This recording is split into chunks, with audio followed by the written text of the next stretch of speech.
Where is the best placement for an aquarium in your home? Well, for us out here in the fish house, we're very lucky because we have a wide open space with concrete floors. But in a house, it's completely different. So let's take a walk to our house. We'll go through a couple of rooms and we'll show you some. We're gonna do this in the house. Yeah, it'll be fine. I didn't do the dishes. It'll be fine. Let's go.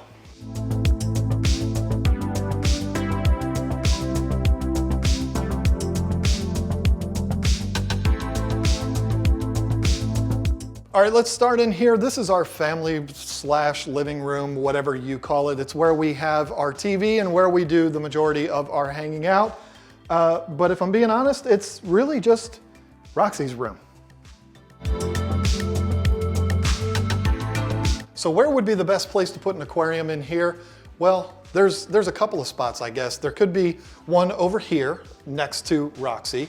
I guess that would be fine. It would probably cover up that light switch. We wouldn't like that very much. But there's another spot here that we could probably fit a 55-gallon, maybe a 90-gallon here. Have to move this piece of furniture, and Lisa would have to tell me where to put it. But this would be fine, except for two things. One is the door. Every single time the door opens, we have the threat of it hitting.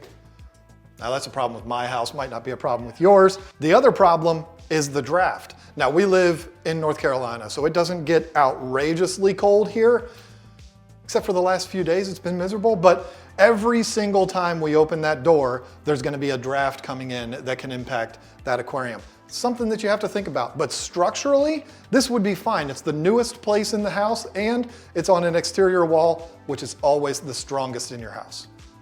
Now what about this room here? Now this is a room that is original to this house from 1830. This is a very old house. And this is one of the original sections.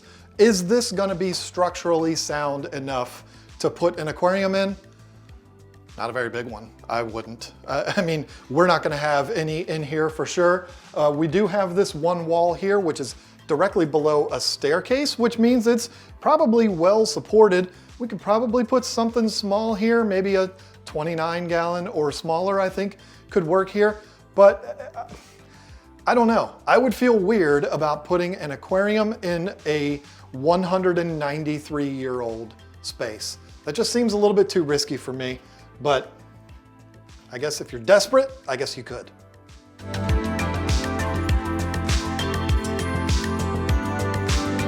Now, what about the kitchen? This is the heart of the house, right? This is where everybody wants to be all the time. Well, there's nowhere in here, in my house, to put one. Kitchens are not usually places that are gonna have a lot of open walls because they're full of cabinets. And in my house, they're full of plants. Lisa's turned this room into a jungle and I love it, so. But what about the counter? Well, you're gonna have way too many plants on there too, you know you are. You could put a little nano tank there. The only spot, as far as I'm concerned, that would be acceptable would be right here, which would mean I would have to move this piece of furniture. This is a very special piece of furniture to me. It's my favorite piece of furniture that we own, so I have no interest in moving this and getting rid of it just so that I could put an aquarium here. Plus, if we did that, where would Lisa put all of her plants? She wouldn't have anywhere to put them. What am I saying? She would put them somewhere. You know you would. I don't like that idea. I don't think it should. I don't like it either. But we're talking to the people, right? This is giving people ideas of where they can put aquariums. Really, the only acceptable spot would be right here. If you're someone who would be willing to sacrifice a piece of furniture like that to put one here, go for it. Me, I'm not gonna do it. What about this room? This is a room that was built in like 1890, and it's also Lisa's office. Would this be acceptable? Maybe. I mean, this spot here below CJ, our active sailor, sure, I guess it could go there. If Lisa wanted to have an aquarium in here while she's working at her desk, that would be something nice to see. It is an exterior wall, which again is very good. That's gonna be the strongest part of your house. You're not gonna wanna put an aquarium in the center of your house. It's just not gonna be as supported very well there. So this would be a good candidate for an aquarium. I would be definitely happy with one here.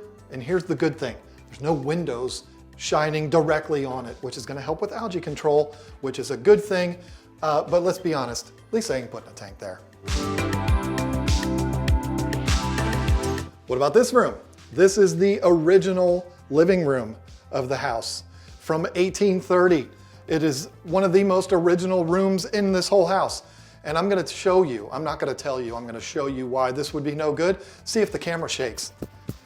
This room is very bouncy. It's very old.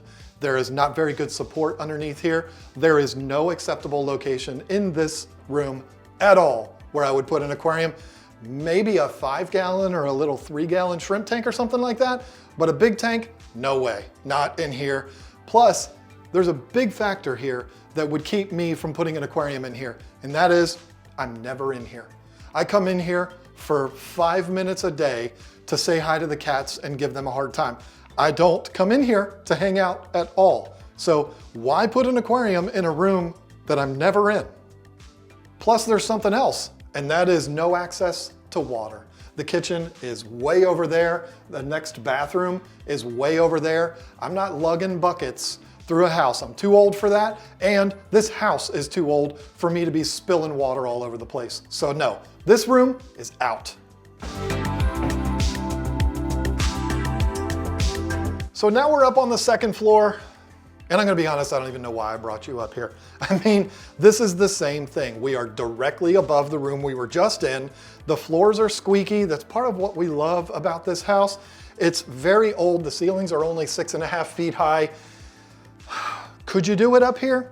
I suppose. You have more access to water because there is a bathroom right behind my beautiful camera lady, but I don't think I would want to. Let's just say it like this. I don't want an aquarium anywhere near the original portion of this house.